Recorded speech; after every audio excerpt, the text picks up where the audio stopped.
ဘုရားမြတ်စွာဟောကြားတော်မူခဲ့တဲ့ပိဋကတ်သုံးသွယ်နိကေ၅ပြားဓမ္မခန္ဓာပေါင်း74,000လို့ဆိုတဲ့တရားတော်တွေထဲမှာဓမ္မပညာလို့ဆိုပြီးတော့မေခွန်းနဲ့ပတ်သက်တဲ့သုတ်တန်တွေတော်တော်များများရှိပါတယ်အဲ့ဒါလိုမေးတဲ့အခါမှာမေခွန်းနဲ့ပတ်သက်ပြီးတော့ရည်ရွယ်ချက်5မျိုးရှိတယ်မြေတဲ့ပုဂ္ဂိုလ်တွေရဲ့ intention ပေါ့စိတ်ထဲကရည်ရွယ်ချက်5မျိုးရှိတယ်အဲ့ဒီရည်ရွယ်ချက်5မျိုးကိုပု္ပ္ပံ5မျိုးလို့မြေကုံ5မျိုးလို့ဒီလိုလဲသုံးတယ်နံပါတ်1ကဘာလို့ဆိုရင်အဋ္ဌိဋ္ဌသောတနာအဋ္ဌိဋ္ဌဆိုတာအဖြေကိုမသိလို့သိချင်လို့မေးတဲ့ဟာမျိုးပေါ့အဋ္ဌိဋ္ဌသောတနာကိုမသိတာကိုဖော်ပြတာဒါလေးဆိုမရှင်းဘူးဒါလေးသိချင်တယ်အဋ္ဌိဋ္ဌသောတနာပု္ပ္ပာမသိလို့မေးတယ်ပေါ့ပမာလို့ပြောရင်နော်သိချင်လို့မသိတာကိုသိချင်လို့မေးတယ်နောက်တစ်ခုမေးတာကဒိဋ္ဌတန်တန္တနာဒိဋ္ဌဆိုတာကိုသိပြီးမြင်ပြီးအကြောင်းအရာကိုတန်တန္တနာဆိုတာသူများနဲ့တိုက်ဆိုင်ကြည့်ချင် ငါသိထားတဲ့အသိနဲ့သူထိထားတဲ့အသိကိုင်းညီမှုရှိရလားငါသိထားတာမှန်လားလို့တိုက်ဆိုင်နှီးနှောကြည့်ချင်တဲ့ရည်ချက်နဲ့မေးတာကြတော့ဒိဋ္ဌာတန်တန်တနာတန်တနာတန်တန်တနာဆိုတာနှီးနှောတိုက်ဆိုင်တယ်လို့အထူးပဲရတယ်နောက်တစ်ခုကဝိမတိစေတနာဝိမတိဆိုတာမဆုံးဖြတ်နိုင်တန်တရားဖြစ်နေတာစေရနာဆိုတာဖြတ်တောက်ဖယ်ရှားတာကိုယ်စိတ်ထဲမှာတန်တရားဖြစ်နေတယ်ဟုတ်သလားမဟုတ်သလားမဝေခွဲနိုင်ဘူးဟုတ်သလားမဟုတ်သလားမဝေခွဲနိုင်ဘူးဆိုတာကိုမသိတဲ့အရာနဲ့မတူဘူးနော်သိတယ်လို့မသိတယ်လို့ဒါကမှန်သလားဒါကမှားသလားလို့မဝေခွဲနိုင်တဲ့ဟာမျိုးကိုဝိမတိလို့ခေါ်တယ်တန်တရားဝိသိကိစ္စဆိုတာနဲ့အတူတူပဲအဲ့ဒါကိုဖယ်ရှားလို့မေးတဲ့မေးခွန်းကိုဝိမတိစေတနာမေးခွန်းလို့ခေါ်တယ်နောက်တစ်ခုကအနုမတိပု္ပ္ပာတဲ့အနုမတိဆိုတာဒီပုဂ္ဂိုလ်ရဲ့ထင်မြင်ချက်ကိုသိချင်လို့မေးတာကိုယ့်အတွက်ကိုယ့်ပေါ်မဟုတ်ဘူးသူများကိုစူးစမ်းကြလို့မေးတဲ့အမေးမျိုးအဲ့ဒါကကိုယ်နဲ့မပတ်သက်တယ်လို့ရှိတယ်အနုမတိပု္ပ္ပာဆိုတာအမေးခံရတဲ့ပုဂ္ဂိုလ်ရဲ့သဘောထားကိုသိချင်လို့အနုမတိဆိုတာသူ့ရဲ့ထင်မြင်ယူဆချက်ထင်မြင်ယူဆချက်ကိုသိချင်လို့မေးတဲ့မေးခွန်းကအနုမတိပု္ပ္ပာသူတို့ရဲ့သိပြီးအားလျော်စွာဖြေနိုင်အောင်မေးတဲ့မေးခွန်းမျိုးပေါ့နောက်တစ်ခုကကထေတုကမြတာပု္ပ္ပာလို့ခေါ်တယ်ကထေတုဆိုတာကထေတုံအဖြေပေးခြင်းလို့အဖြေပေးရင်ကမြတာလိုချင်တာဖြစ်ချင်တယ်ဆိုလိုတာကထေတုကမြတာဆိုတာအဖြေပေးခြင်းလို့မေးတဲ့မေးခွန်းကျမ်းဂန်ဒီမှာဟောတယ်လို့မေးခွန်း၅မျိုးရှိတယ်မေးခွန်း၅မျိုးရှိတယ်ပြန်ပြီးပြောမယ်ဆိုရင်အဋ္ဌိဋ္ဌဇောဒနာဆိုတာကိုမသိလို့ကိုမသိကြောင်းပြပြီးတော့မေးတဲ့မေးခွန်းမျိုးဒိဋ္ဌတန်တန္တနာဆိုကိုတည်ပြီးသားအကြောင်းအရာသူများနဲ့တိုက်ဆိုင်ကြည့်ခြင်းလို့မေးတဲ့မေးခွန်းမျိုးဝိမတိစေရနာတန်တရားရှိလို့တန်တရားကိုဖယ်ရှားလို့ရင်မေးတဲ့မေးခွန်းမျိုးတဲ့အဲ့ဒီမေးခွန်းမျိုးမှာမြတ်စွာဘုရားကြီးကဘယ်တော့မှမရှိဘူးဘယ်တော့မှမမေးဘူးပေါ့မြတ်စွာဘုရားကမသိရဆိုတာလည်းမရှိဘူးသိပြီးသားကိုလည်းသူများနဲ့တိုက်ဆိုင်နေဖို့ရအတွက်သူ့မှာအားနည်းချက်မရှိဘူးတန်တရားဆိုတာလည်းလုံးဝမရှိဘူးဒါကြောင့်မလို့ဒီမေးခွန်း၃မျိုးကမြတ်စွာဘုရားနဲ့မသက်ဆိုင်ဘူးလို့ဒီလိုပြောတယ်နော်မြတ်စွာဘုရားမှာမရှိဘူးအဲ့တော့မြတ်စွာဘုရားကလည်းမေးခွန်းနဲ့မေးတယ်မေးခွန်းမေးရင်နောက်ဆုံးမေးခွန်း၂မျိုးတည်းကတစ်မျိုးမျိုးကိုမြတ်စွာဘုရားမေးလို့ရှိတယ်အနုမတိပု္ပ္ပာဆိုတာတရားကိုနာယူတဲ့ပုဂ္ဂိုလ်ရဲ့အလိုဆန္ဒအသိဉာဏ်ကိုစမ်းသပ်လို့မေးတဲ့ဟာမျိုးဥပမာပဲ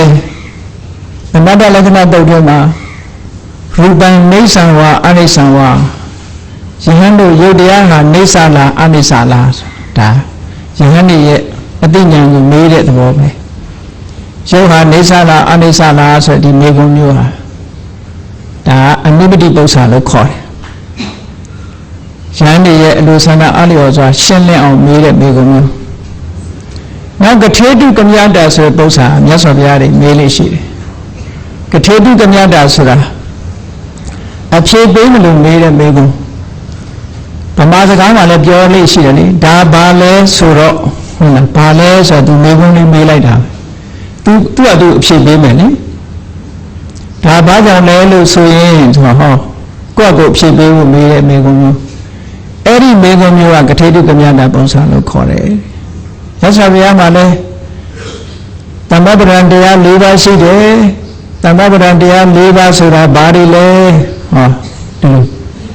ဥပမာပဲဒီမှာကြားနေပါဆိုရင်ကတမေဓမ္မာကုသလာဓမ္မသင်္ကနီပါဠိတော်မှာမြတ်စွာဘုရားကမေးခွန်းထုတ်လိုက်တယ်အဘယ်တရားတွေဟာကုသလလဲကုသိုလ်ဆိုတာဘယ်တရားတွေလဲလို့ပထမမေးခွန်းထုတ်ပြီးတော့ပြီးတဲ့အခါကျတော့ဖြေတယ်ယတမိန်တမေကာမဝဆရံကုသလံစိတ်တံဥပ္ပန္နနဲ့ဖြေသွားတာသူကသူဖြေလို့မေးတဲ့မေးခွန်းမျိုးလို့ခေါ်တယ်အဲ့ဒါမျိုးတဲ့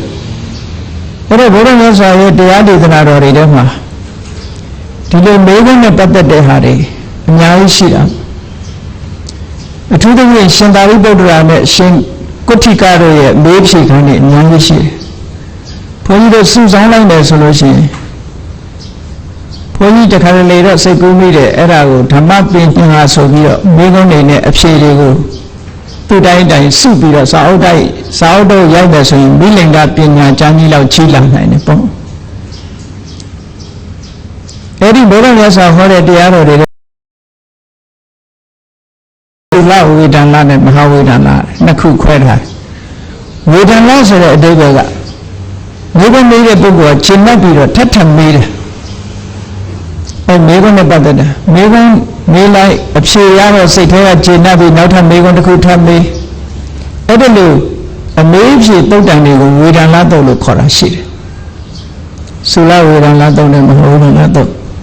တခြားတုတ်တန်တွေမှာလည်းအမေးဖြေတွေမြောက်များစွာရှိတယ်ပေါ့ကဲမေးခွန်းနဲ့ပတ်သက်ပြီးတော့အဖြေဆိုတာလာရမယ်အဲ့ဒီအဖြေလာတဲ့အခါမှာအဖြေပေးတဲ့အခါမှာမေးခွန်းတိုင်းဖြေရမလားဆိုတာရှိသေးတယ်မေးခွန်းတိုင်းဖြေရမလားမေးခွန်းတိုင်းပဲဒီတိုင်း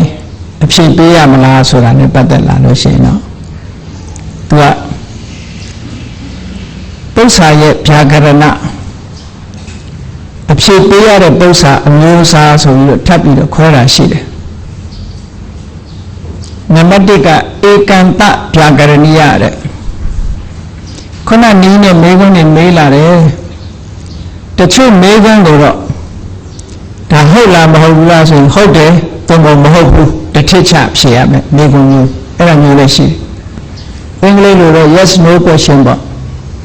နော် yes no question မျိုးရှိတယ်ဒါဟုတ်သလားဟုတ်တယ်ဒါမဟုတ်ဘူးလားမဟုတ်ဘူးဒါဟုတ်လားမဟုတ်လားဆိုရင်မဟုတ်ဘူးသို့မဟုတ်တယ်တခုရွေးချယ်ပြီးဖြေတာအဲ့ဒါဧကန္တဗျာကရဏိယမိကုံးအလိုက်ဖြေရတာမျိုးရှိတယ်ဆိုတော့မင်းမနဲ့စားပြီးပြီလားဆိုရင်စားပြီးရင်စားပြီးပြီလို့ပဲဖြေရမယ်မစားရသေးရင်မစားရသေးဘူးဒါပဲသူကဧကန္တဗျာကရဏိယတစ်ထစ်ချဖြေဆိုရမယ်မိကုံးနေပဲဒါဧကန္တဗျာကရဏိယလို့ခေါ်တယ်သူ့အမေနဲ့သူ့အဖြေနဲ့ကြိုက်အောင်လုပ်ရမှာပေါ့နောက်တစ်ခုကဝိပဿဗျာကရဏိယဆိုတော့ခုနဧကန္တဗျာကရဏိယ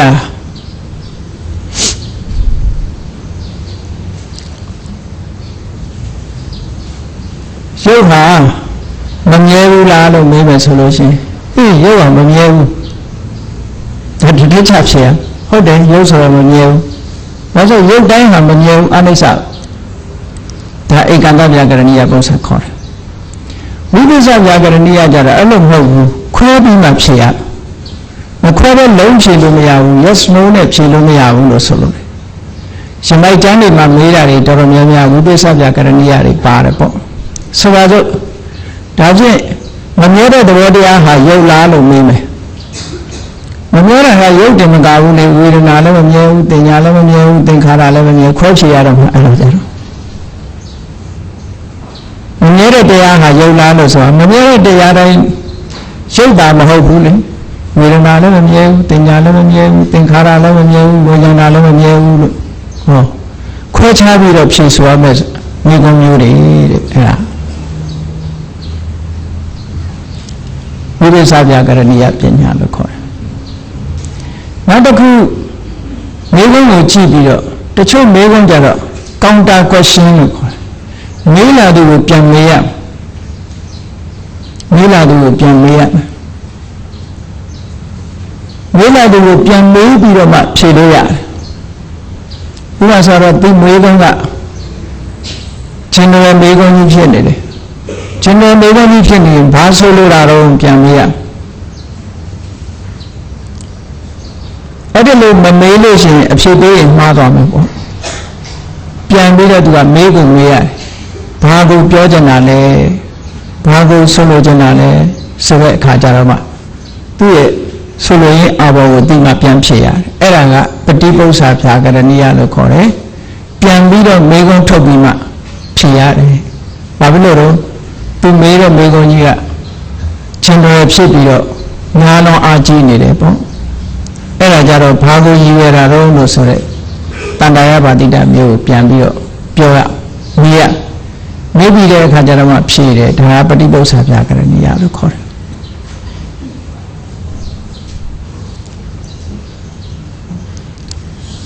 နောက်တစ်ခုကထပနိယပြကရဏီယမဖြေဘဲထားရတဲ့မေကုံမျိုးတဲ့မဖြေရတဲ့မေကုံဆိုတာတော်တော်လေးဒီအားမဖြေရတဲ့မေကုံဆိုတာမဖြေနိုင်လို့မဖြေတာမဟုတ်ဘူးအဖြေမထွက်တဲ့မေကုံလို့ပြောတာထပနိယပါထူးဆန်းတဲ့ဟာကအဖြေမထွက်တဲ့မေကုံဘုရားကိုယ်တိုင်အဖြေမပေးခဲ့တဲ့မေကုံ10ခုရှိတယ်ပေါ့အတ္တဝါဒနဲ့ပတ်သက်တဲ့မေကုံတွေဘုရားကိုယ်တိုင်အဖြေမပေးခဲ့အဲ့ဒါတွေကိုအဗျာကတလို့ခေါ်တယ်အဗျာကတ unanswered questions အဖြေမပေးတဲ့မေကုံတွေ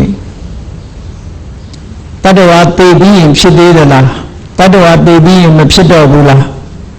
တချို့ဖြစ်တချို့မဖြစ်ဘူးလားဖြစ်တာလည်းရှိတယ်မဖြစ်တာလည်းရှိသလားစသဖြင့်ဖြစ်ကိုမဖြစ်ဘူးလုံးဝမဖြစ်ဘူးလားဆိုဒီမေကုံတွေနဲ့ပတ်သက်လာလို့ရှိရင်မြတ်စွာဘုရားလုံးဝမဖြစ်ဘူးအဲ့ဒါကထပနိယပြကရဏီယလို့ခေါ်တယ်ဘာဖြစ်လို့မဖြေတာတော့လို့ဆိုတာကိုမလုတ်ကျပုဒ္ဒဆိုတဲ့ယဟန်ကမြတ်စွာဘုရားကိုသူမချစ်တတ်ဘူးသူကဖြစ်ချင်တာ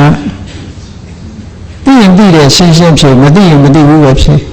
အဖြေတော့ရှိရမှာပေါ့ရောင်ဝါးမလုံးနဲ့လို့ဒီလိုပြောချင်မဟုတ်ဘူးမြတ်စွာဘုရားဖြေလို့မရတဲ့မြေခွန်းကိုမဖြေတာအဲ့ဒါတော့မချစ်တတ်ဘူးကတ္တိတကနည်းနည်းပဲဖြေကြည့်အောင်ပေါ့ကိုယ်မှာကားမရှိဘူးအဲ့ဒီမရှိတဲ့ကားဒီမိတ်တင်ဂျပန်လားမိတ်တင်ဂျာမနီလားဆိုဘာပြောမလဲကိုယ်မှာရှိတာမရှိတာ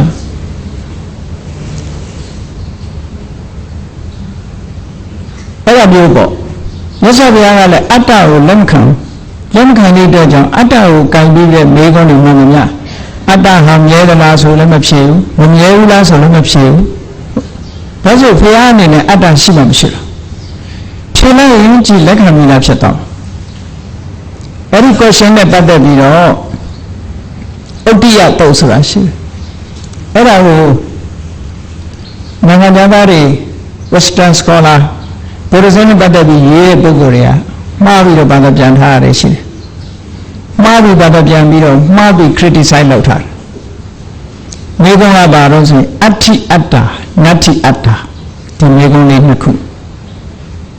မြတ်စွာဘုရားကမေးတယ်အတ္တဆိုတာရှိသလားဆိုတော့မေကုံဘုရားကမဖြေဘူးအတ္တဆိုတာမရှိဘူးလားလို့ဘာသာပြန်ပြီးတော့ပြောတယ်ဘုရားကမဖြေဘူးအဲ့တော့သူကကောက်ချက်ဘယ်လိုချတော့ဆိုမြတ်စွာဘုရားကအတ္တနဲ့ပတ်သက်လို့ရှိရင်တဲ့ငြိမ့်နေလိုက်တယ်ဘာမှမပြောဘူးရှိတယ်လို့လည်းမပြောဘူးမရှိဘူးလို့လည်းမပြောဘူးဆိုတော့ဘုရားကအတ္တလက်ခံတရားအောင်အနတ္တလက္ခဏာတုတ်တည်ပြီးရင်နောက်မှ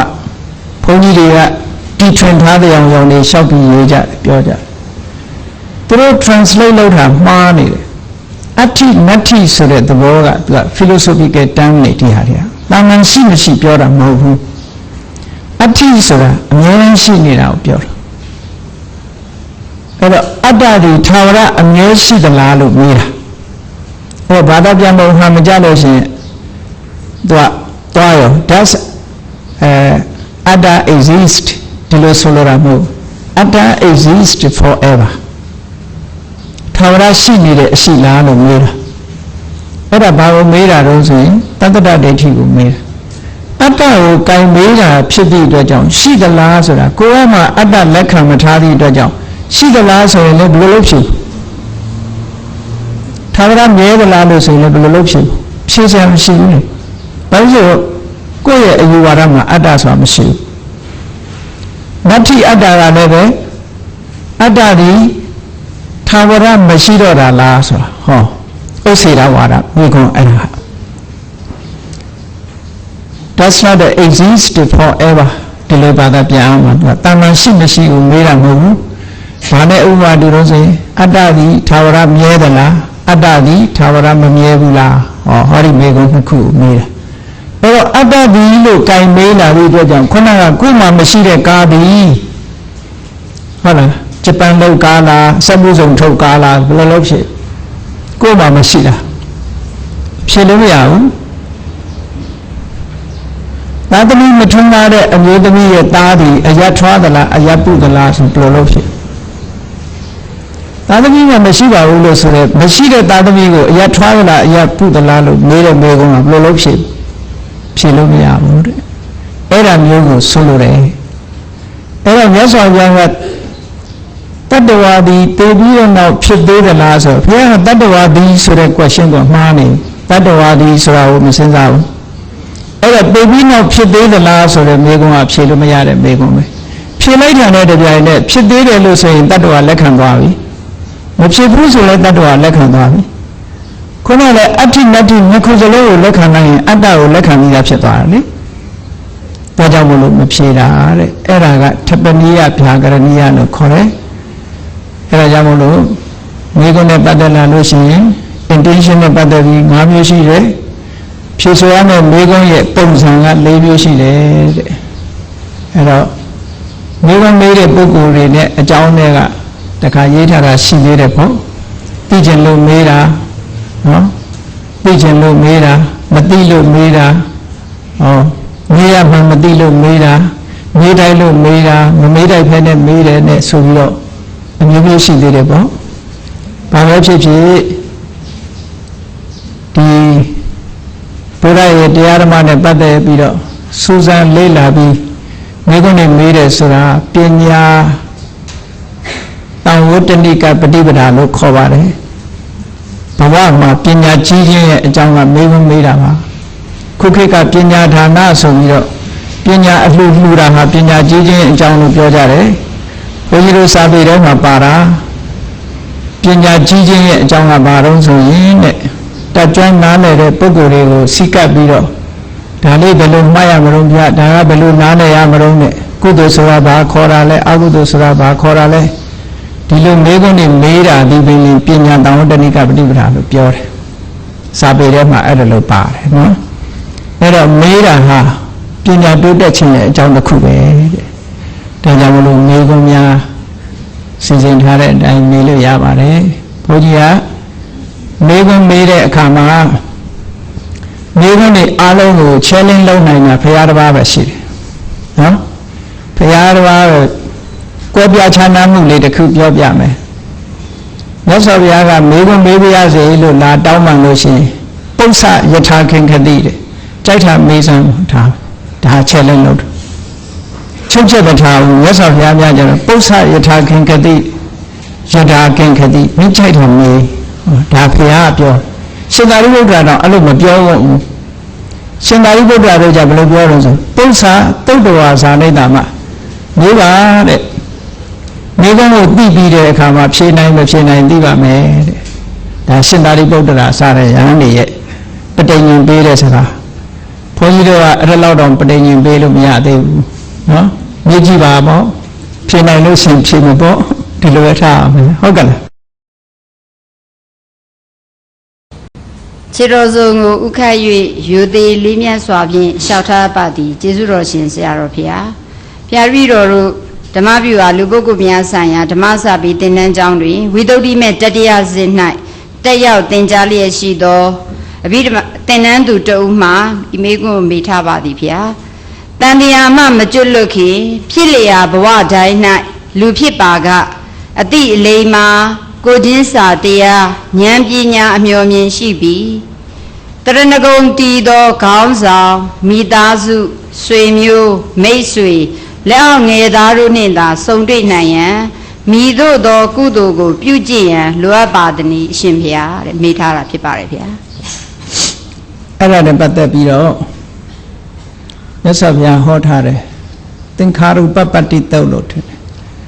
တတ္ထာရဲ့သီလရဲ့သုတရဲ့စာကားရဲ့ပညာရဲ့ဒီအရေးချင်း၅မျိုးရှိဖို့လိုတယ်တောင်းတဲ့စုတွေပြည့်ဖို့ရအတွက်ဒီအရေးချင်း၅မျိုးရှိဖို့လိုတယ်အဲ့ဒီတုတ်တန်ရစေတတ္ထာရဲ့သီလရဲ့သ တုတ္တရဲ့စာကရဲ့ပညာရဲ့အလုံးသိတဲ့အတိုင်းအဓိပ္ပာယ်တော့အကျယ်မပြောတော့ဘူးနော်မှန်ပါဗျာနောက်တစ်ခုကကိုယ့်ရဲ့ဆန္ဒပြီးွားခြင်းအကြောင်းတစ်ခုကသီလတဲ့တော်တော်များများသုတ်တွေမှာမြတ်စွာဘုရားသီလဝတ္တောအိစ္ဆတိဘိက္ခဝေသီလဝတ္တောစေတောပဏိတိစေတောပဏိတိဆိုတဲ့စိတ်ရဲ့ဆန္ဒတွေစေတောပဏိတိစိတ်ရဲ့ဆန္ဒတွေဟာသီလဝတ္တောခိုခြင်းသီလနဲ့ပြည့်စုံတဲ့ပုဂ္ဂိုလ်မှာအိစ္ဆတိပြည့်စုံနိုင်တယ်လို့မြတ်စွာဘုရားဟောထားတာဆိုတော့အနည်းဆုံးသီလရှိဖို့လိုတယ်ပေါ့ခုနဟာတွေထဲမှာအကျုံးဝင်ပါတယ်တတ္တာသီလသုဒ္ဓစာကပညာအဲ့ဒါပဲအနည်းဆုံးကိုချင်းတရားကောင်းတယ်ဆိုလို့ရှိရင်တော့သူ့ရဲ့စိတ်ဆန္ဒတွေပြည့်စုံမှာပါဒါသီလမရှိဘူးဆိုရင်တော့စိတ်မချရဘူးပေါ့နော်အဲ့တော့ဘယ်ဟာပဲဖြစ်ဖြစ်စိတ်ဆန္ဒရှိတယ်ဆိုတဲ့နေရာမှာအရည်အသွေးတွေပေါ်မှာမူတည်တယ်ပေါ့လူမှာအရည်အသွေးတွေရှိဖို့လိုတယ်အဲ့ဒီအရည်အသွေးတွေရဲ့အဓိကသီလအဓိကကြလို့ဒါမှမဟုတ်ဒီသုတ်တန်မှာတော့သီလကိုအဓိကထားပြီးအိစ္ဆတိဘိက္ခဝေစေတောပဏိတိသီလဝတ္တောစေတောပဏိတိနောက်ကအကြောင်းပြထားတဲ့စကားလေးကဝိတုဒ္ဓတ္တာတဲ့သူ့ရဲ့ကာယကံဝစီကံတွေကစင်ကြဲနေတယ်တဲ့သီလရှိသည့်အတွက်ကြောင့်ကာယကံမှုစင်ကြဲတယ်ဝစီကံမှုစင်ကြဲတယ်ဒါကြောင့်ကိုချင်းသီလနဲ့ပြည့်စုံတဲ့ပုဂ္ဂိုလ်ရဲ့စိတ်ဆန္ဒတွေဟာအောင်မြင်နိုင်တယ်ပြည့်စုံနိုင်တယ်လို့မြတ်စွာဘုရားဒီလိုခေါ်ထားပါတယ်အဲ့တော့ခုနကတတ္တသီလသုဒ္ဓစာကရှိပြီးတော့ဆန္ဒရှိမယ်ဆိုလို့ရှိရင်ပြည့်စုံအောင်မြင်နိုင်ပါတယ်လို့ဒီလိုပြောအောင်မှန်ပါဗျာနောက်ဝိသုဒ္ဓိမဲ့သင်္นานကိုတတိယဆင့်သင်္นานကိုတက်ရောက်တဲ့သင်္นานသူတူကနောက်မေးခွန်းတစ်ခုမေးပါတယ်ဗျာနံပါတ်1မေးခွန်းအနေနဲ့သမထဘာဝနာအရာတွင်ပါရမီမလိုဟုကြားဘူးပါသည်ဟုတ်မှန်မဟုတ်မှန်သိလိုပါသည်ဗျာဝိရိယတရားတတ္တတရားတို့ဖြင့်နီးမှန်လမ်းမှန်အာထုတ်ယုံဖြင့်ဇံရနိုင်မရနိုင်သိလိုပါသည်ဗျာတဲ့ဒါနံပါတ်1မေးခွန်းဖြစ်ပါတယ်ဗျာပါရမီဆိုတာကောင်းတဲ့အလုပ်တွေကိုစက်တိုက်လုပ်နေတာပါရမီဆိုတာသူဆိုလိုတာကအတိတ်ကပါရမီတို့ဘာလို့တာကိုရည်ညွှန်းတာဖြစ်ပါလိမ့်မယ်အတိတ်ကပါရမီကိုရည်ညွှန်းတာဖြစ်တယ်ဘယ်ရာပဲဖြစ်ဖြစ်သူကဒါပုပ္ပဘိယောဂလို့ခေါ်တယ်လုတ်ခဲ့ဘူးလို့ရှိရင်လွယ်တယ်မလုတ်ခဲ့ဘူးရင်ခက်တယ်ပေါ့ပါရမီဆိုတဲ့နေရာမှာအဓိကဘာရှိဖို့လိုလို့ဆိုရင်သမထကျင့်စဉ်တစ်ခုအောင်မြင်ဖို့ရအတွက်တိဟိပဋိသန္ဓေနေဖို့တော့လိုတယ်အဲ့ဒီတိဟိပဋိသန္ဓေနေတယ်ဆိုတာခုနကကုသိုလ်ဒုရှိမှတိဟိပဋိသန္ဓေရမဟာကုသိုလ်ဉာဏတံပြုတ်ကုသိုလ်ရဲ့အကျိုးကမှမဟာဝိပဿဉာဏတံပြုတ်သူနေခဲ့တဲ့ပရိသေတွေစိတ်သည်အလောဘအရောဓအမောဟဆိုတဲ့ပညာပါတဲ့ပရိသေတွေစိတ်ဖြစ်ရမယ်တိဟိပရိသေတွေဖြစ်ရမယ်အမောဟပါရမယ်ဆိုလိုတာက source ကကောင်းရမယ်အခြေခံခုခေတ်စကားနဲ့ပြောမယ်ဆိုအိုင်ကျူမြင်ရမယ်ပေါ့အဲ့ဒါမှမပါရင်ကတော့မရဘူးဒီဘဝနဲ့ပဲတွေ့ပေါ့နော်ဒီပရိသေစိတ်ကဒုဟိပရိသေစိတ်ဖြစ်နေတယ်အဟိပရိသေစိတ်ဖြစ်နေတယ်ဆိုရင်မပေါက်ရောက်နိုင်ဘူးသို့တော့အလဟတဖြစ်လာဆိုမဖြစ်ဘူးမူလတန်းပညာအလတ်တန်းပညာအလယ်တန်းပညာဟိုထက်တန်းပညာတို့လို့သူစ조사သလောက်တော့ရောက်သွားမှာပေါ့သို့တော့ထိတ်တန်းထိအောင်သူမရောက်ဘူးလို့ပြောတာထိတ်တန်းအဆင့်ထိမရောက်နိုင်ဘူးလို့ပြောတာဘာဖြစ်လို့လဲဆိုရင်သူ့ IQ ကနေနေတယ်ပေါ့နေနေမရဘူးအဲ့ဒါကိုပဲဒါပါရမီလို့ပြောလို့ရတာပေါ့ပါရမီဆိုတာကိုယ်မှာအခြေခံကောင်းရှိဖို့လိုတယ်အတိတ်ကကုသိုလ်ကောင်းရှိခဲ့သည့်အတွက်ကြောင့်ဒီဘဝမှာကိုနေလာတဲ့ပရိသေစိတ်သည်ကိုယ့်ရဲ့မူရင်းစိတ်တွေကအသိဉာဏ်ပါတယ်ပေါ့အဲ့ဒီအသိဉာဏ်ပါမှဗမာစကားလို့ပေါ့ငကိုရှိမှငခိုင်းထွက်တယ်ပေါ့မျိုးစေ့ကမကောင်းဘူးမအောင်မြင်ဘူးဆိုလို့ရှိရင်ဒီပုဂ္ဂိုလ်ကထိတ်တန်းကိုဘယ်လိုမှမရောက်နိုင်ဘူးဒါမရောက်နိုင်လို့အားငယ်เสียလားဆိုတော့မဟုတ်ဘူးကြည့်လေတခုပြောပြမယ်ဖာနတအကြောင်းအလုံးလည်းကြားဖို့ကြလိုက်ဖားလေးတစ်ကောင်ကသူ့ရဲ့သရေစိတ်ကအဟိပတိသရေလို့ခေါ်တယ်သရေစိတ်ကညံ့နေသည့်အတွက်ကြောင့်မြတ်စွာဘုရားတရားနာရပြီမဲ့လို့သူကတမက်တဖို့ဆိုတဲ့အဆင့်ကိုမရောက်ဘူးသို့တော့အဲ့ဒီကုသိုလ်ကိုအကြောင်းပြုပြီးတော့ဒုတိယဘဝမှာနတ်သားဖြစ်သွားနတ်သားဖြစ်သွားတဲ့အခါကျတော့ခုနကသူ့ရဲ့ပရိသေစိတ်ဟာတိဟိပရိသေစိတ်ဖြစ်သွားအဲ့ဒီအချိန်မှာဘုရားတရားနာလိုက်တာတတ္တမဖြစ်သွားဒီလိုပေါ့အခြေအနေကောင်းရှိရင်တော့ ဒါသမထကျင့်စဉ်ပဲဖြစ်ဖြစ်ဝိပဿနာကျင့်စဉ်ပဲဖြစ်ဖြစ်အချိန်တွေကောင်းရှိတဲ့ပုဂ္ဂိုလ်တိုင်းအားထုတ်ရင်ပေါက်ရောက်နိုင်တယ်။ဘာအထောက်အကူပေးရမလို့ဆိုလို့ရှိရင်ပြင်းလို့တော့မရဘူး။များသောအားဖြင့်လူတွေကအခြေခံကောင်းပြီးတော့ပြင်းလို့မအောင်ကြတာများပါတယ်။ဆွဲမရှိလို့ဒီစိတ်ဆန္ဒမရှိဘူးပြင်းပြင်းထန်ထန်မလုပ်ဘူးလုံးတဲ့လောက်မကြိုးစားဘူးဆိုလို့ရှိရင်လည်းအောင်မြင်ပေါက်ရောက်မှုမဖြစ်နိုင်ဘူးတရားသူ့အတိုင်းအတာတစ်ခုရောက်မှသူကအကျိုးဆိုတာဖြစ်လာတာလေဘာနဲ့ဥပမာတူလုံးဆိုရင်မိပုတ်တဲ့ယောက်ျားတွေပေါ့ရှေးတုန်းကမိလေးရှားဖို့ဆိုတာအနှစ်သားအမာတစ်သားချောင်းနှစ်ချောင်းကိုပို့ရတယ်ပို့တဲ့အခါပူပြီးတော့မှမီးရတာမီးဆွဲလောင်ပို့ရတယ်အဲ့ဒီမှာပူလာကန်ဒီမှာခဏနားလိုက်အောင်မဲ့ဆိုချထိုင်ပြန်အေးသွားတယ်မရနိုင်အဲ့ဒါလိုပဲတရားထုတ်တဲ့အခါမှာ तू ကရခဏလေးကြာရင်ပြန်လျှော့ထားလိုက်ရခဏလေးကြာပြန်လျှော့လိုက်အတိအပဲပြန်ဖြစ်သွားမှာသူကဇွဲကောင်းဖို့တော့လိုတာပေါ့နော်သမထပဲဖြစ်အဲ့တော့နံပါတ်1ကအခြေအနေကောင်းသို့မဟုတ်ခုခေတ်စကားနဲ့ပြောရင်ပါရမီရှိတယ်လို့ပြောပါရမီရှိတယ်ဆိုတာတိယပရိသတွေနေခဲ့တာကိုပြောတာဒါမှမဟုတ်ဥပနိဒေယတံပတ္တိလို့ခေါ်တယ်ဥပနိဒေယဆိုတာတိယပရိသတွေနေခဲ့တာတိယပရိသတွေနေခဲ့တဲ့ပုဂ္ဂိုလ်တိုင်းမဖို့ရလားဆိုမရဘူးပြစ္ဆုတ်ပံအကြောင်းတရားတွေအများကြီးလိုသေးတယ်ဒါက internal cause internal source လို့ခေါ်တယ်အတွင်းအကြောင်းကတော့ဥပနိဒေယပဲတိယပရိသတွေနေခဲ့တာက internal source ပေါ့ဒါအရေးကြီးတယ်အဲ့ဒီ internal source က external condition နဲ့ပေါင်းဖို့လိုသေးတယ်အဲ့ဒါ external condition ဆိုတာဘာလို့တပ္ပုရိတုပနိဒေယတတ္ထမတဝနာနီးပြတဲ့ဆရာရှိရမယ်နီးပြတဲ့ဆရာရဲ့စနစ်ကိုလိုက်နာရအောင်မယ်ဟောသူဒီနှစ်ခုပေါင်းမှရတယ်သူတခုတည်းနဲ့မရဘယ်ရပဲဖြစ်ဖြစ်ပေါင်းမှ energy ဆိုတာဖြစ်တာ energy ဆိုတာတခုနဲ့တခုပေါင်းအောင်ဒါမို့အကြောင်းတွေအတွင်းအကြောင်းပြင်အကြောင်းနှစ်ခုပေါင်းလိုက်ရတယ်ပေါင်းလိုက်တဲ့အခါကျတော့မှခုနကအကျိုးတရားဆိုတာထွက်ပေါ်လာတချို့ကတိယပရိသတွေနေခဲ့တော်လဲပဲမိတ်ဆွေကောင်းကိုမစိကပ်ဘူးမိတ်ဆွေကိုစိကပ်ခဲ့သည့်အတွက်ကြောင့်အခြေအနေပြက်ပြားသွားတဲ့ပုံကိုယ်တွေလည်းအများကြီးပဲလေဆိုပါစို့အစာတသဘုရင်ကြီးဟာတိယပရိသတွေနေလာတာပဲသူ့ရဲ့တရေစိတ်ဟာတိယပရိသတွေပဲတရားနာရရင်သူသောတာပန်ဖြစ်နိုင်တဲ့အခြေအနေအိုင်ကျုံမြင့်နေပေါ့ဘို့လို့ဒေဝရနဲ့ပေါင်းပြီးတော့ဖခင်ဖြစ်တဲ့ဗိမ္မာဒမင်းကြီးကိုလောက်ကြံတပ်ဖြတ်လိုက်တယ်ပိတုကရကကံကိုချိုးလွန်လိုက်တဲ့အခါကျအဲ့ဒီအခြေအနေကောင်းကြီးကပျက်စီးသွားတယ်အခြေအနေကောင်းကြီးကဖြည့်ဆည်းခံရရတယ်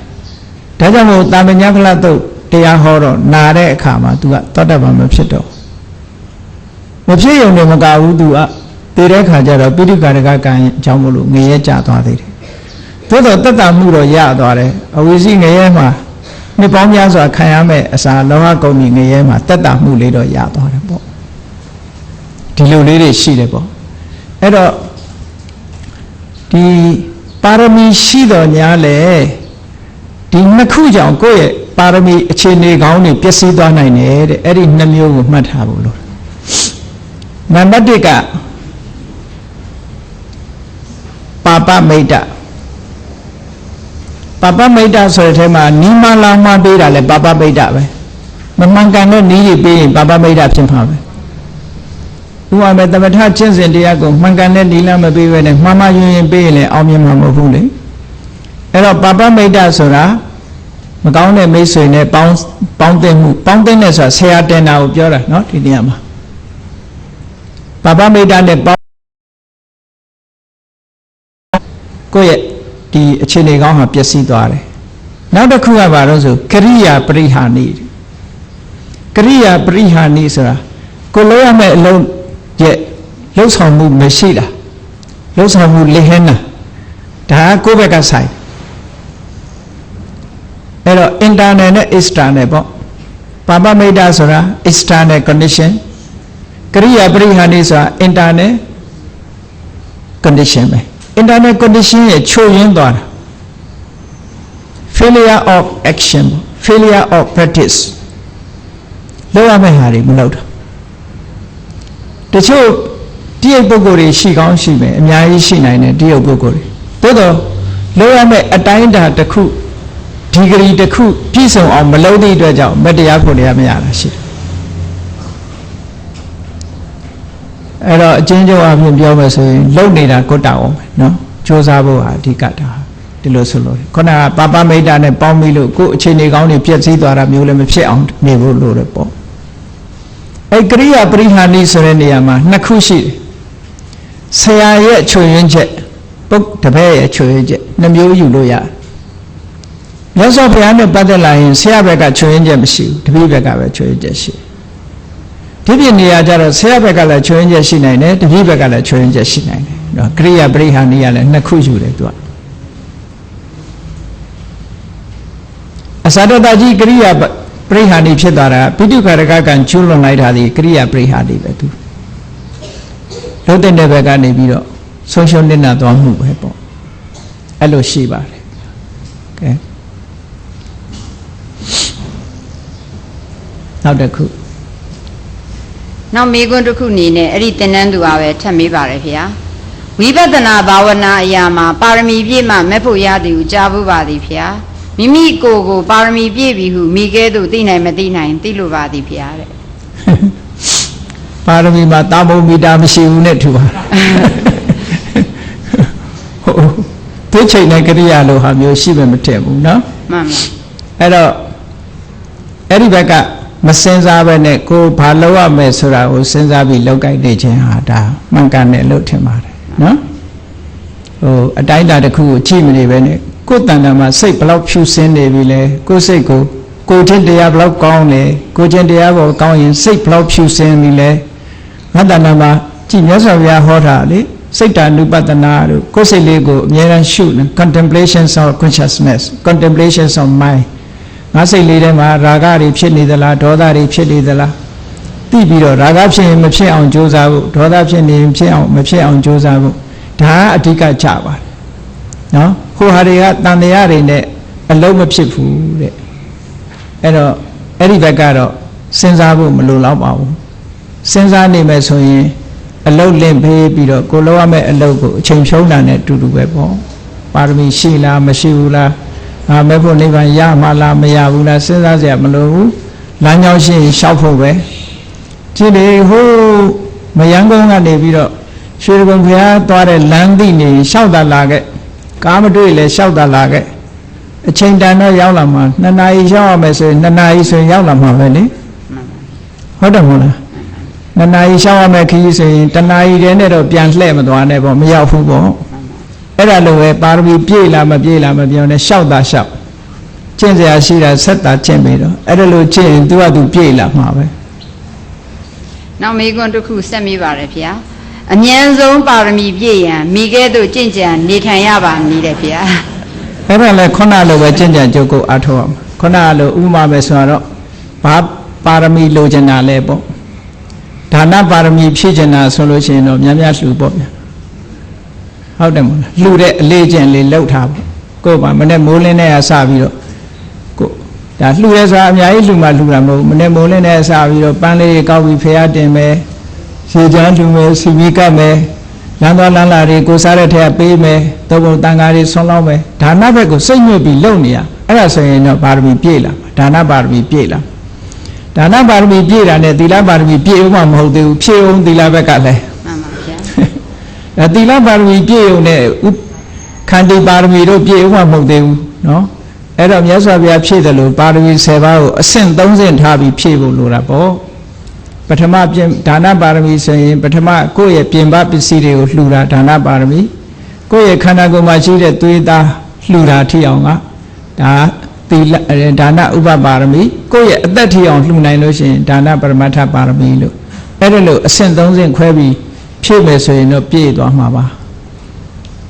အဲ့ဒါလိုပဲဖြည့်ရမှာပါခန္တီပါရမီလည်းဖြည့်ရမှာပဲဥပ္ပခာပါရမီလည်းဖြည့်ရမှာပဲနိက္ခမပါရမီလည်းဖြည့်ရမှာပဲပါရမီဆိုတာမြင့်မြတ်တဲ့ပုဂ္ဂိုလ်တွေရဲ့လုပ်ငန်းပဲနော်နောက်မိကွန်းတစ်ခုအနေနဲ့သမထဘာဝနာပွားပြီးမှဝိပဿနာဘာဝနာကုသောပုဂ္ဂိုလ်နှင့်ဝိပဿနာဘာဝနာတက်တက်သာအာထုတ် သမထဘာဝနာပွားများပြီးမှဝိပဿနာဘာဝနာကုသောအာထုတ်နည်းနှင့်ဝိပဿနာဘာဝနာတက်တက်သာအာထုတ်နည်းတို့ဤအာနေချက်အာတာချက်များကိုသိလိုပါသည်ဖေဟာသမထကျင့်စဉ်တစ်ခုကိုကျင့်ပြီးဝိပဿနာခူးတာကပို့ပြီးတော့လူမှာတတ်တာလွယ်ကူနိုင်တယ်လို့ပြောလို့ရဘာလို့လဲဆိုသမထကျင့်စဉ်တစ်ခုပေါက်သွားပြီးတော့တမာရိယစွမ်းအားတွေထက်လာပြီဆိုရင်တမဟိတောယထာဘူတံပသနာတိမြတ်စွာဘုရားရဲ့လက်ထက်တုန်းကရှေ့ပိုင်းယဟန်တော်တွေတော်တော်များများကသမထကျင့်စဉ်ပေါက်ရောက်ပြီးမှဝိပဿနာခူးတာတွေများပါတယ်သမထကျင့်ပြီးတဲ့ခါကျတော့မှဝိပဿနာပဲခူးတာပို့ပြီးတော့လွယ်ကူမှုရှိတယ်လို့ဆိုပါဝိပဿနာတက်တက်သွားလို့ရှိရင်တမာရိထူတောင်ရတာတို့ဝိပဿနာဆိုတာကသွေး6တယ်လေသွေး6တယ်တမထလို့မဟုတ်သမထဆိုတာစိတ်ကလေးအာယုံတစ်ခုထဲမှာငြိမ်းနေအောင်လှုပ်ထားပြီးစိတ်ငြိမ်လို့ရှိရင်အသိဉာဏ်ကလည်းပို့ပြီးတော့ရင့်ကျက်လာတတ်တယ်ဝိပဿနာကြတော့အဲ့လိုမဟုတ်ဘူးသဘာဝတရားတွေကိုဆင်ခြင်စဉ်းစားနေရသည့်အတွက်ကြောင့်သဘာဝတရားတွေထဲမှာစိတ်ပြည့်စရာတွေမြင်မယ်အနိစ္စတွေမြင်မယ်ဒုက္ခတွေမြင်မယ်ကိုယ်မပိုင်တာတွေမစိုးပိုင်တာတွေမြင်တယ်မြင်လာတဲ့အခါစိတ်ဓာတ်တွေခြောက်ခြားတယ်နောက်နေဗိဓာတို့ဘယတို့ဆိုတာကြောက်စရာကြီးလို့မြင်လာတယ်နော်နောက်ပြီးတော့နေဗိဓာညာညင်းငွေစရာကြီးလို့မြင်လာတယ်ဝိပဿနာကတော့အဲ့ဒါလို့ခြောက်ခြားစရာတွေနဲ့သွားတာပေါ့စိတ်ပြည့်စရာတွေညင်းငွေစရာတွေနဲ့ဝိပဿနာသွားတယ်အဲ့တော့သမထကသွားလို့ရှိရင်တော့အဲ့ဒီအဆင့်တွေကိုကျော်လွှားပြီးလွယ်လွယ်ကူကူနဲ့သဘာဝတရားတွေကိုရှင်းကနေသိသွားနိုင်တာပေါ့နှစ်ခုစလုံးဟာနောက်ဆုံးကြလို့ရှိရင်တော့ဝိပဿနာကလည်းပဲဝိပဿနာတမာတိကလည်းပဲအဆင့်မြင့်သွားလို့ရှိရင်ခုနသမထတမာတိမျိုးလို့ပြန်ငြိမ်းချမ်းသွားပါတယ်သူကလည်းအစမပြတ်မှတ်နိုင်သွားပြီဆိုလို့ရှိရင်ဝိပဿနာတမာတိကလည်းစိုးပြေသွားတာပဲသမထတမာတိလို့သို့တော့သမထအားထုတ်တဲ့အခါကျတော့ခုနကချမ်းသာဒုက္ခအခြေခံပြီးတော့အားထုတ်တာဖြစ်တယ်ဝိပဿနာတက်တဲ့အားထုတ်တာကျတော့ဒုက္ခတက်တဲ့66သွေးသွေးဘက်ကသွားတာဖြစ်တယ်ပေါ့အဲ့ဒါတော့ပုဂ္ဂိုလ်ရဲ့ဆန္ဒအရာပေါ့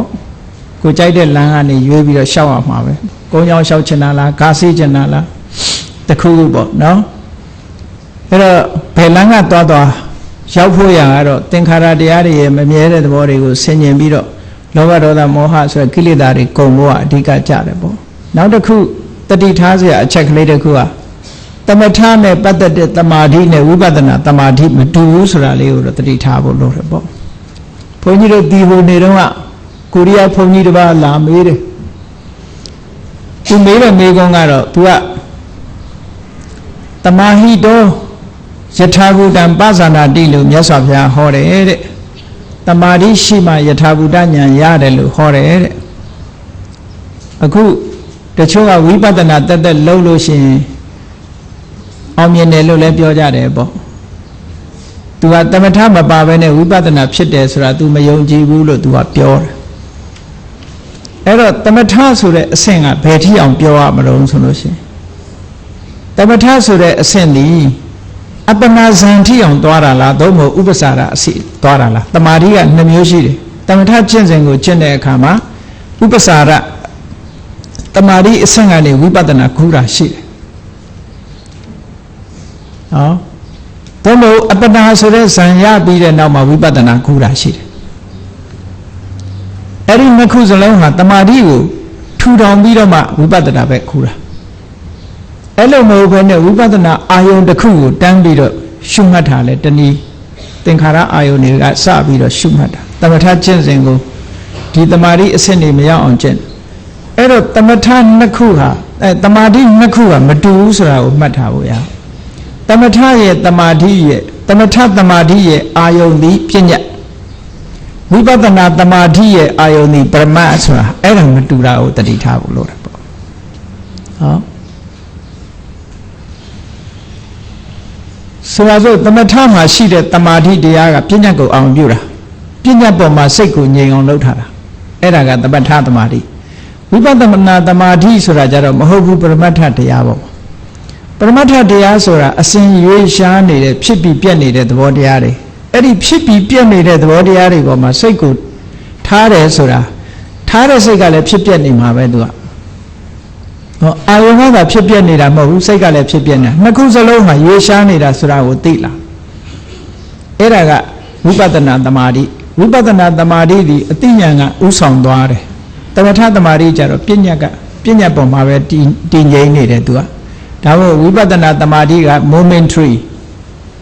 momentary တခဏလေးရွေ့ပြီးတော့နေတာတမထတမာတိကြတော့သူက remain လောက်ထားတာအာယုံပေါ်မှာ remain လောက်ထားနိုင်တယ်ဥပမာပဲဆိုတော့အဖြူရောင်ကတိုင်းရှုတယ်ဆိုရင်အဖြူရောင်ပေါ်မှာစိတ်ကငြိမ်နေတာသူကဒီလိုဘာမှမစင်စားဘူးဝိပဿနာကြတော့အဲ့လိုမဟုတ်ဘူးဖြစ်ပြီးပြတ်သွားတဲ့သဘာဝတရားတွေကိုရှုနေတာအဲ့ဒီပေါ်မှာရှိတဲ့တမာတိဒါပညာအာယုံမဟုတ်ဘူးပရမတ်အာယုံဖြစ်သွားပြီအဲ့တော့တမာတိချင်းမတူဘူးလို့အဲ့ဒီဘုန်းကြီးကိုရှင်းပြရတယ်တမာဟိတောညာဏပယထာဘူတံပသနာတိဆိုတာဝိပဿနာတမာတိကိုလည်းယူလို့ရတယ်လို့ဝိပဿနာတမာတိသည်ယထာဘူတကိုသိစေနိုင်တယ်လို့ဒီလိုပြောတာလို့မတူဘူးလို့တစ်ခုနဲ့တစ်ခုနောက်မေကွန်းတစ်ခုကတော့တင်ကြားရေးဆိုင်ရာမေကွန်းပါဗျာမေတဲ့မေကွန်းထုတ်တဲ့သူကတော့ဘုရားတပည့်တော်တို့ဒီမှာဗိဓမာသင်တန်းတွေလည်းပို့ချပြီးတော့ယဉ်ကျေးမှုသင်တန်းတွေပေါ့ကလေးများကိုသင်ကြားတဲ့နေရာမှာသူအခက်အခဲရှိတာလေးကိုနေပြည်တော်ကနေပြီးတော့ဖုန်းနဲ့ဆက်ပြီးမေးခြင်းဖြစ်ပါတယ်ဗျာမောဟကိုလူဘိန်းဘာသာကြားပုဂ္ဂိုလ်များအပါဝင်ကလေးများအထိနားလည်အောင်မိခဲ့သူပြောပြရပါမည်တဲ့အဲ့ဘေကွန်လေးသိလို့မေးပါတယ်ဗျာမောဟဆိုတာ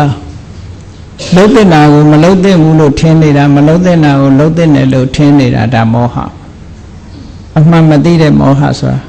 तू ကမသိဘူးတတ်မဟုတ်ဘူးသိတော့သိတယ်သူ့အသိကတလွဲသိနေတယ်အသိပြုတ်ပေါ့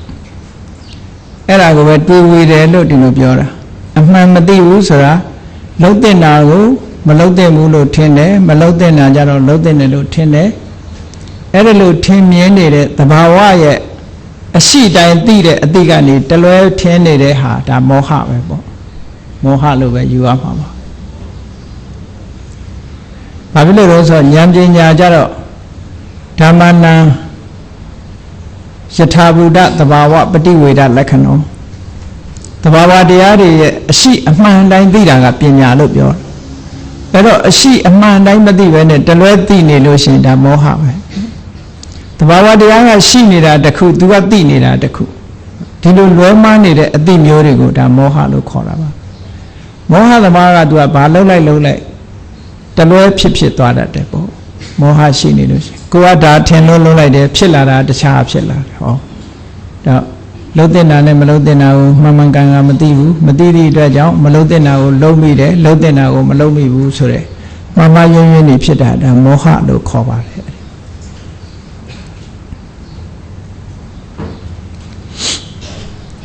နောက်မေကွန်းတစ်ခုအနေနဲ့အဘိဓမ္မာ3ဆင့်လုံးနဲ့အဘိဓမ္မာဂုဏ်တည်းဥဆောင်3ဆင့်လုံးတက်ရောက်ပြီးတဲ့သင်တန်းသူတူကမိတာဖြစ်ပါတယ်ဗျာကျင့်စဉ်ပိုင်းဆိုင်ရာမေကွန်းအရင်ဆုံးမေးပါတယ်ဗျာကမ္မထံရိပ်သာများ၌တရားရှုမှတ်လင်ပစ္စုပန်တက်အောင်ရှုမှတ်ရမည်ဟုသောနည်းနှင့်ကမ္မထံပိုင်းအတ္တာသမတ္တနာနည်းတွင်အတိတ်ပစ္စုပန်အနာဂတ်ကာလအပြင်ခွဲခြားသုံးသက်ပွားများမည်ဟုသောနည်းကိုမိကဲ့သို့နားလည်ရပါမည်နည်းတဲ့ဗျာသူကပစ္စုပန်တဲ့တဲ့ဆိုတဲ့စကားပြောလေးရှိကြတယ်ပေါ့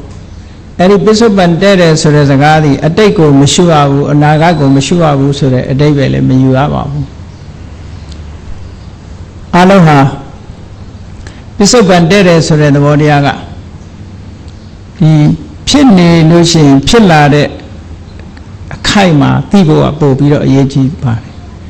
အဲ့ဒါကြောင့်မို့လို့ဝိပဿနာရှုတဲ့အခါမှာပစ္စုပန်လင်္စယောဓမ္မံတထတထဝိပတ္တိတို့ဗတ္တိကရတတုံမှာမြတ်စွာဘုရားဟောထားတာပစ္စုပန်အခိုက်မှာရှုရမယ်လို့ဆိုတဲ့အချိန်မှာပစ္စုပန်ကိုခွဲခြားသိဖို့လိုသေးတယ်ပစ္စုပန်ဟာခဏပစ္စုပန်ရှိတယ်တန်တတိပစ္စုပန်ရှိတယ်အတ္ထပစ္စုပန်ရှိတယ်ခဏပစ္စုပန်ဆိုတာကဖြစ်နေခိုက်ကလေးကိုပြောတာအဲ့ဒီဖြစ်နေခိုက်ကလေးကသူကရှုလို့မရဘူးဥပမာပဲစိတ်ကနှစ်ခုမဖြစ်ဘူးစိတ်ကိုဒီလိုမှတ်ရမှာဖြစ်တဲ့စိတ်နဲ့အရှုခံစိတ်ဆိုတော့စိတ်ကိုစိတ်နဲ့ရှုတယ်ဆိုတဲ့နေရာမှာအရှုခံစိတ်ကလေးကတစ်ခုဖြစ်တဲ့စိတ်ကအရှုတဲ့စိတ်ကတစ်ခုအရှုခံစိတ်ကလေးဖြစ်နေတဲ့အချိန်မှာရှုတဲ့စိတ်မပေါ်နိုင်သေးဘူးအဲ့တော့အရှုခံစိတ်ကလေးပြတ်သွားတဲ့အချိန်မှာရှုတဲ့စိတ်ကပေါ်လို့ရတယ် ဘာလို့စိတ်က mental process နဲ့တွားနေတာနှစ်ခုဖြူဖြစ်လို့မရဘူးနှစ်ခုဖြူဖြစ်လို့မရသေးတဲ့ကြောင့်ဒီပစ္စုပန်တဲ့တဲ့ရှုဆိုတာခဏပစ္စုပန်ကိုပြောတာမဟုတ်ဘူးဘာပစ္စုပန်တော့ဆိုတန်တတိပစ္စုပန်ဖြစ်စဉ်ကလေးတစ်ခုဥပမာမျက်စိကနေအဆင်းကိုမြင်ပြီးတော့ထိုအဆင်းပေါ်မှာတွေးနေတဲ့အချိန်ပိုင်းဟာဒါဖြစ်ပစ္စုပန်ပဲဒါအတန်လေးကြားပြီးတော့စဉ်းစားနေတဲ့အချိန်ဟာဒါပစ္စုပန်ပဲတန်တတိပစ္စုပန်လို့ခေါ်တယ်ဖြစ်နေစေလေးတစ်ခုဟာဒါပစ္စုပန်တစ်ခုပဲအခုဒီမှာ7နာရီကနေ9နာရီအထိသင်္นานပို့ချဒါပစ္စုပန်ပဲနော်အချိန်ကာလတစ်ခုနေတိုင်းတာတစ်ခုဟာဒါပစ္စုပန်လို့ခေါ်တယ်အဲ့ဒီပစ္စုပန်လည်းရှုလို့ရတယ်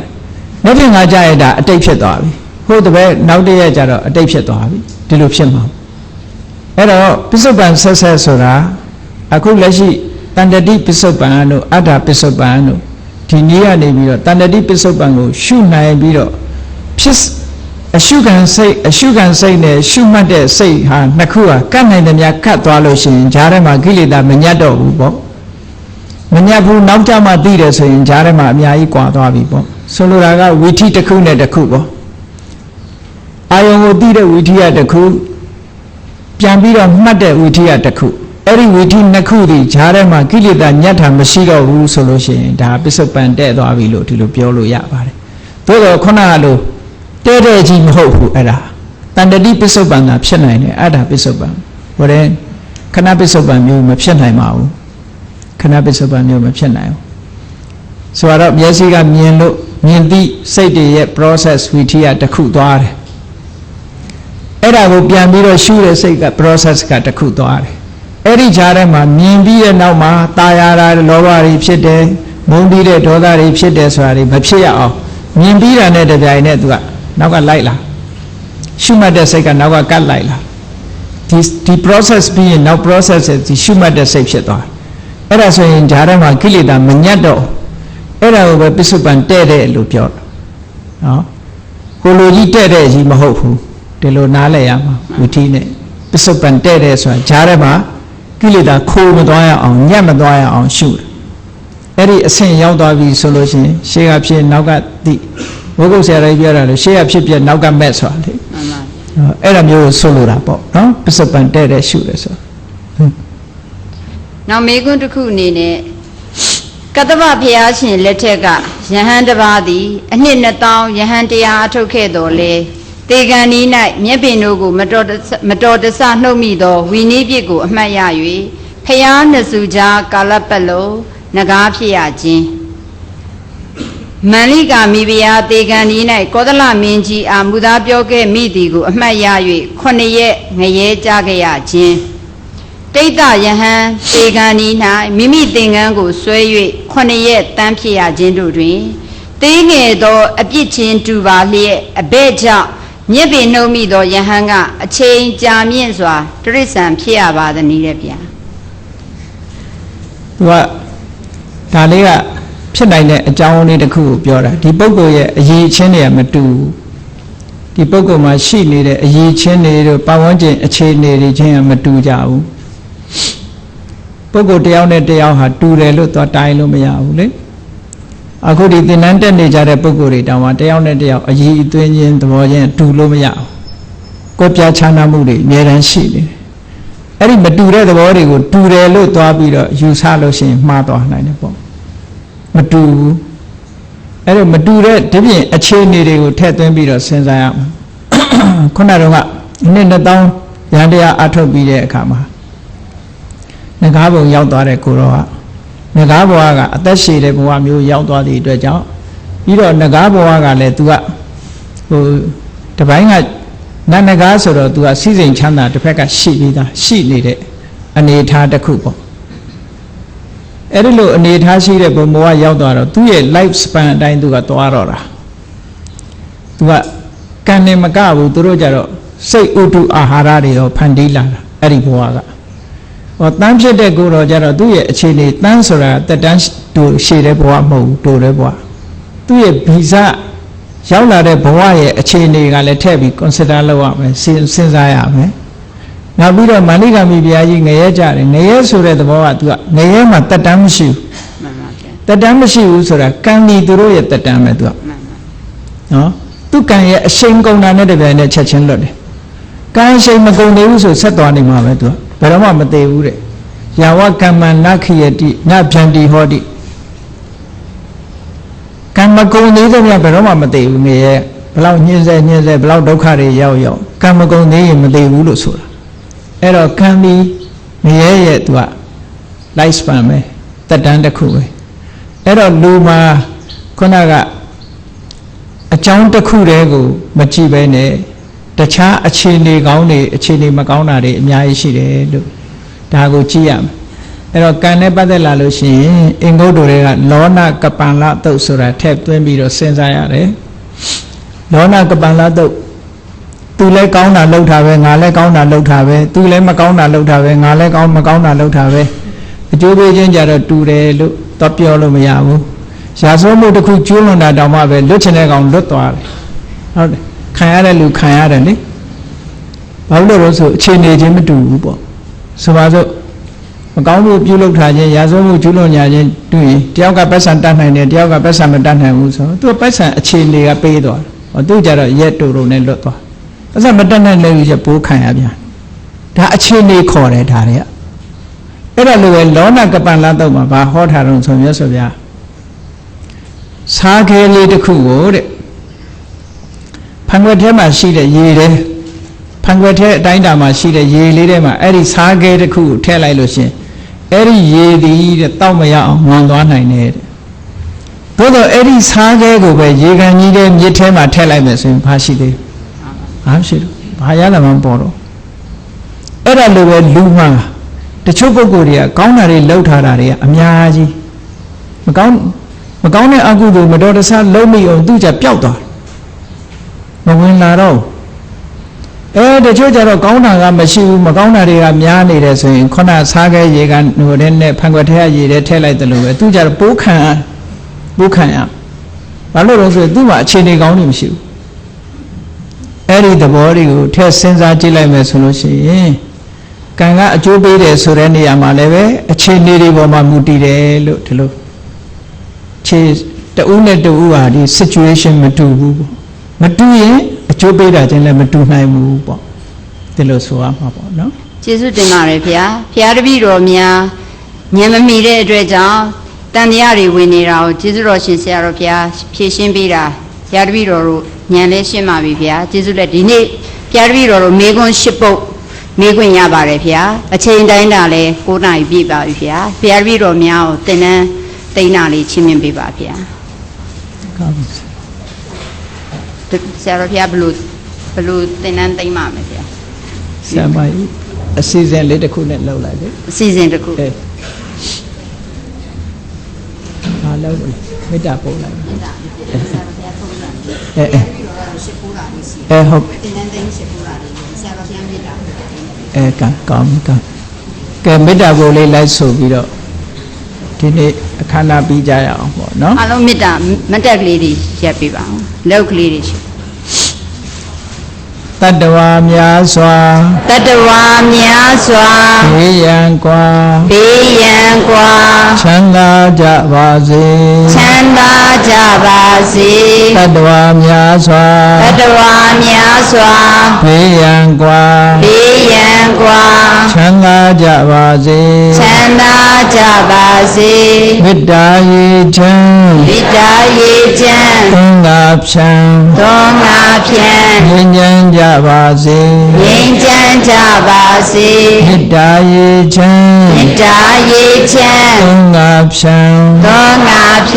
ငြိမ်းချမ်းကြပါစေသက်ရှိကျမ်းမာစိတ်ချမ်းသာ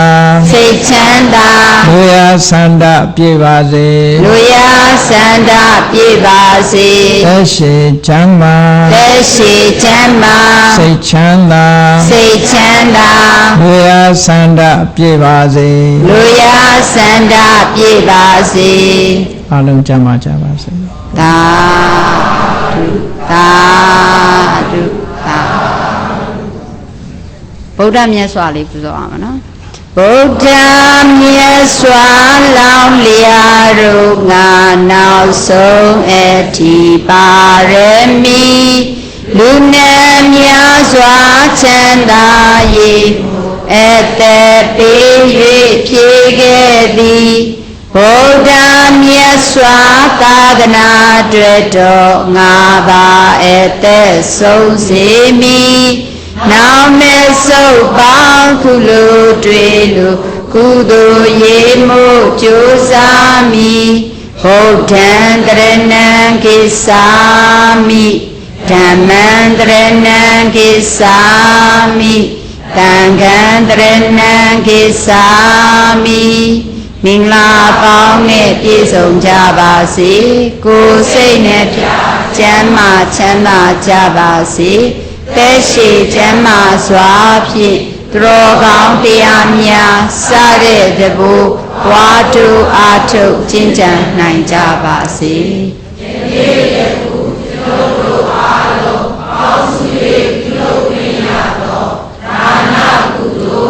သောတည်ခဲ့သမျှသောသီလကုသိုလ်ပွားများအားထုတ်ခဲ့သမျှသောဘာဝနာကုသိုလ်သာသနာတော်တည်တံ့ရာတည်တံ့ကြောင်းတိုးတက်ရာတိုးတက်ကြောင်းပြန်ပွားရာပြန်ပွားကြောင်းဆောင်ရွက်ခွင့်ရသမျှသောသာသနာပြုကုသိုလ်အစုစုတို့ဖြင့်ယရနာမြတ်သုံးပါးမိဘဆရာသမားကျေးဇူးရှင်ပေါင်းတို့နှင့်တကွာသာသနာတော်မြတ်ကြီးအားဓမ္မပူဇာအဖြစ်ကျေးဇူးတုံးဆက်ပူဇော်ပါ၏ဤပြုသမျှသောကုသလစေတနာဝါဝါတို့ကိုကျွန်ုပ်တို့ပန်းစင်ထားအပ်သောမေဖို့နိဗ္ဗာန်ဘောရီစုမြတ်အသီးသီးအတွက်ထောက်ပံ့ဖြစ်ပါစေဤပြုသမျှသောကုသလစေတနာဝါဝါတို့ကိုကျွန်ုပ်တို့နှင့်တကွာတတုထမ်းမြဘဝအဆက်ဆက်တန္တရာဆက်ဆက်၌တော်ဆက်ခဲ့ကြဘူးသောမိဟောင်းဖဟောင်းဆရာဟောင်းတမဟောင်းဆွေဟောင်းမျိုးဟောင်းကျေးဇူးရှင်ပေါင်းတို့နှင့်တကွာ32ဘုံတွင်ကျင်လည်လျက်ရှိကြကုန်သောဒုက္ခိတဒုက္ခိတတတဝါဝိနည်းပေါင်းတို့အားတတုထမ်းမြရကြစေခြင်းငှာကျွန်ုပ်တို့အားလုံးတို့မှအမြပေးဝေဒါနပြုကြပါကုန်၏အားလုံးအမြယူတော်မူကြပါကုန်လောသာဓုသာဓုသာဓုအားလုံးအမြယူတော်မူကြပါကုန်လောသာဓုသာဓုသာဓုအားလုံးအမြယူတော်မူကြပါကုန်လောသာ